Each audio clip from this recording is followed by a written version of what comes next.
É isto que eu vou fazer nos últimos dias, diz Deus. Derramarei o meu espírito sobre todas as pessoas.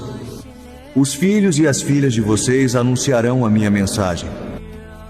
Os moços terão visões e os velhos sonharão. Sim, eu derramarei o meu espírito sobre os meus servos e as minhas servas, e naqueles dias eles também anunciarão a minha mensagem.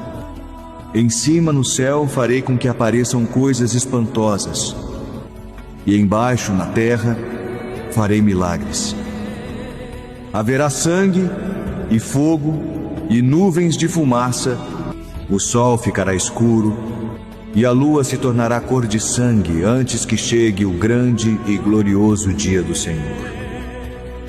Então todos os que pedirem a ajuda do Senhor serão salvos.